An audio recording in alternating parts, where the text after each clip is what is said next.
Magandang hapon, pasok na naman tayo ulit ngayong alauna kasi balik namin mga idol. Kaya sobrang init yung nilalakaran namin pabalik sa trabaho. So dito mga idol, sa pagtatawid namin ay hindi mainit mga idol. Dito naman tayo sa New York, naglalakad kataas ng mga building oh. New York City. Ang ganda oh. Tawid na tayo mga idol. Ang ganda ng mga building dito mga idol oh. Nakakawala ng stress. Sana all.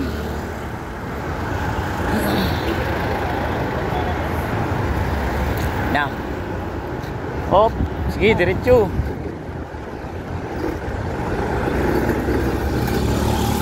Nakakatakot dito tumawid mga idol. Bibilis ng mga sasakyan. So ayan mga idol oh. Dito na tayo sa malilim. Hindi na tayo mainitan. Mula doon hindi na. Kaya maganda maganda maglakad. Hop. Building. May kasamang nature. Bridge. Nature again.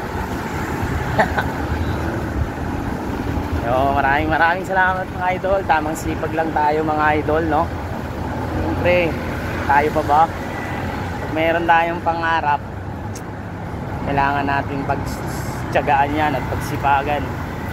Kaya yung iba dyan, congrats nga pala dyan sa may mga bagong tools. Sana all. Yung kasama ko si for Boomerang.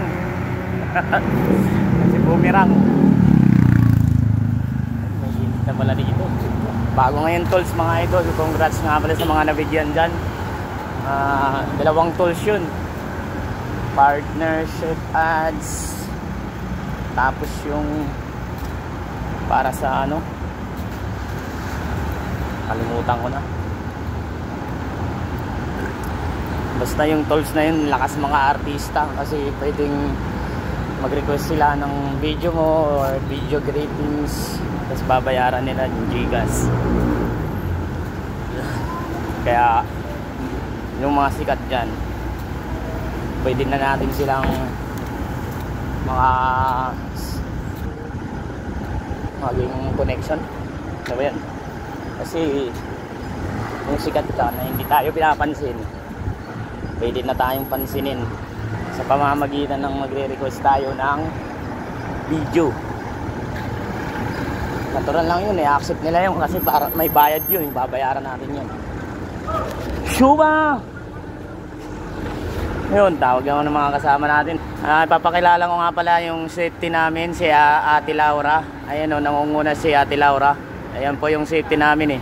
Sobrang higpit po yan. Ito naman po si Big Boy. Ayan si Big Boy, pinakamalaking tao. Ayan mga kasama namin, Big Boy. Di kayo sumabay. Big Boy yan. Tsaka si Safety. Ayun mga idol, pasok na tayo. Nandito na tayo. Hanggang dito na lang mga idol. So ayun mga idol, hanggang dito na lang. Maraming salamat. And magandang hapon. Palagi po sana kayo magdala ng tubig dahil sobrang init po talaga ngayon, lalo na po sa mga nasa kalye ngayon, nasa initan. Ingat po kayo palagi. Dahil lang mga idol, bye bye and God bless us all.